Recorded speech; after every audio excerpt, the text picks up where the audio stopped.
The Saturday Kid by Edward Sorel in collaboration with Cheryl Carlissimo.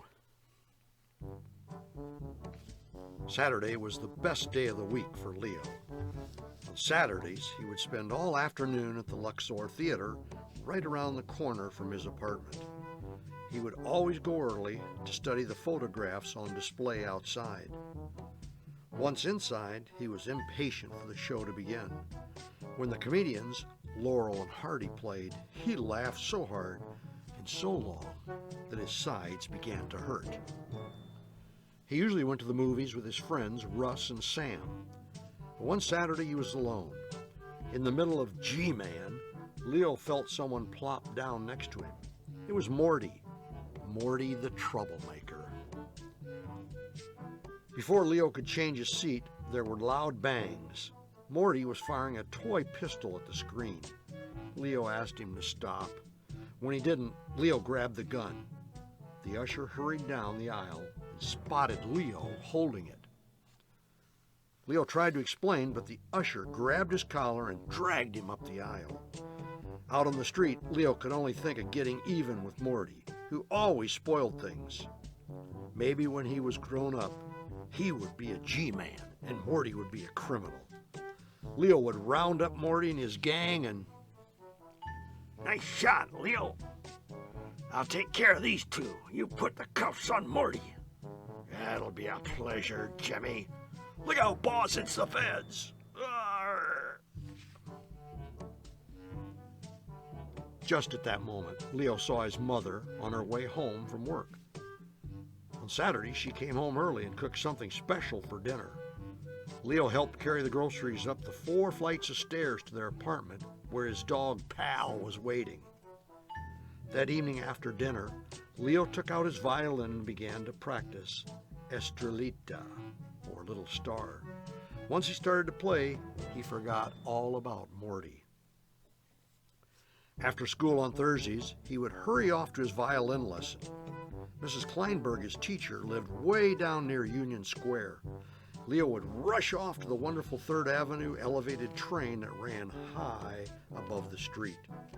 It ran right next to the apartment windows.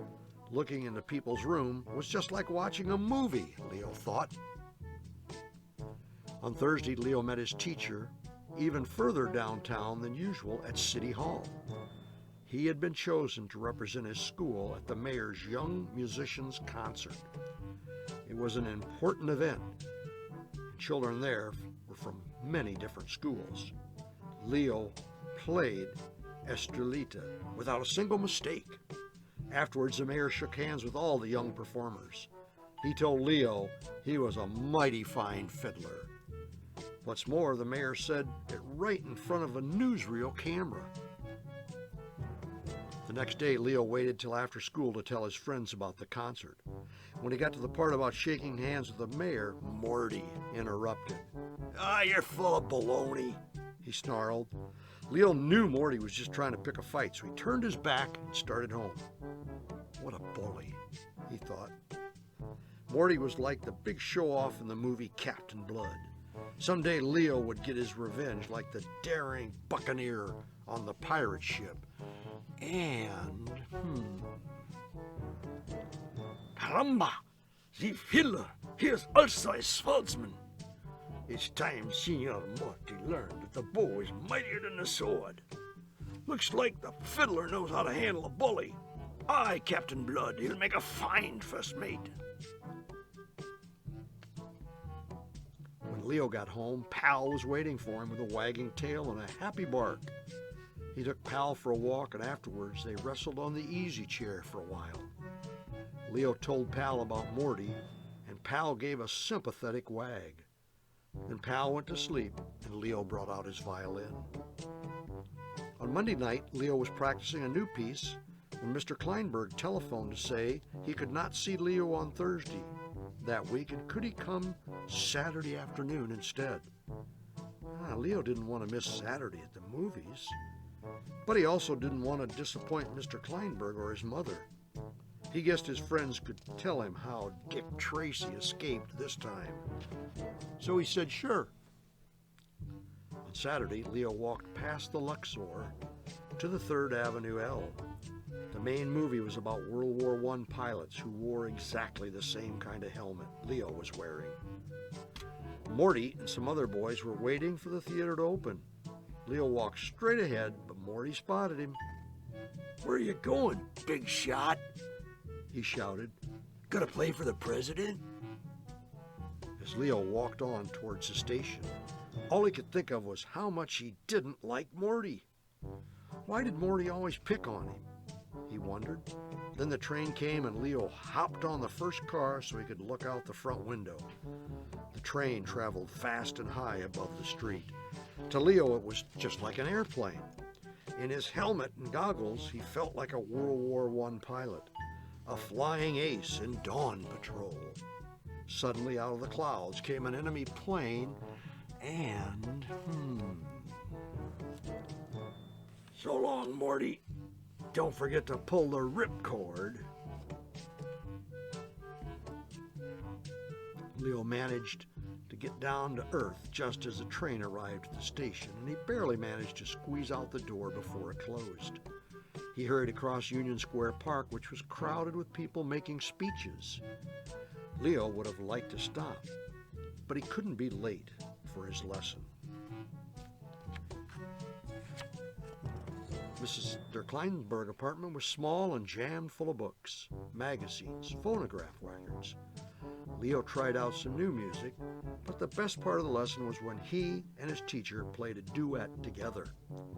At the end of the hour, Leo handed him the $2 his mother always put in an envelope. This time, Mr. Kleinberg surprised him by suggesting they go to the automat for a hot chocolate. Saturdays are for having fun, he said. At the automat, Mr. Kleinberg gave Leo 6 nickels, enough to buy hot chocolate and a piece of pie. After studying the rows and rows of pies, Leo dropped 4 nickels in a slot next to the cherry pie, opened the door, and took out the plate. With the other 2 nickels, he got hot chocolate. While they ate, Leo described how Morty wouldn't believe he had played before the mayor. "Well," said Mr. Kleinberg, "sometimes people get angry at other people who do things they can't do." It wasn't yet dark when Leo got home, so he was surprised to see the table already set for dinner. "Are we going somewhere?" he asked. "Well, if you're not too tired," his mother said with a smile. "I thought we'd eat and then go to the Paradise to see a movie." Leo couldn't believe his ears. Lowe's Paradise, his favorite theater, many times bigger than the Luxor, and much more beautiful. At the Paradise, the ushers wore gold-braided uniforms. He'd never be too tired to get there. He and his mother entered the glittering lobby and headed for the balcony. Leo wanted to be close to the theater's famous ceiling of twinkling stars and floating clouds, and they started up the elegant staircase with its thick red carpeting. Leo heard a familiar voice. Turning, he saw Morty and his parents. Leo was horrified. What if the usher seated them next to his mother and him? That was exactly what happened. But with his parents present, Morty behaved. The house lights dimmed and the newsreel came on. It wasn't very interesting. A scene of soldiers marching, followed by a football game. Then suddenly the camera moved to City Hall and Leo heard his mother gasp, "Leo, look! That's you!" There on the giant screen were the young musicians. Leo playing the violin, Leo shaking hands with the mayor, and a close-up of them both. Leo's face was the size of a 3-story building. After the newsreel ended, Leo had a hard time concentrating on the movie that followed. So did his mother. At last, the lights came on and Morty's parents turned to congratulate Leo and his mother on his success. They all walked out together. Morty's father told Leo to keep up the good work, and his mother told Leo's mother how much she wished she had a son who could play the violin. Morty didn't say anything at all, and Leo almost felt sorry for him. Leo's mother had one more surprise for him. "Becoming a movie star calls for a celebration," she said, "and that looks like the perfect place for it." She pointed to Crumb's ice cream parlor across the street. They sat at the counter and Leo ordered a hot fudge sundae. "I still can't believe it," he said. "I can't believe I was on the screen at the Paradise with the mayor shaking my hand." On the bus ride home, Leo and his mother kept on smiling. People began to look at them strangely. Leo's smile widened when he realized that some of them must have seen the newsreel and recognized him. He wondered what Morty would say when they met in the schoolyard on Mondays, certain that his troubles with Morty were over. Nobody would mess with the Saturday Kid.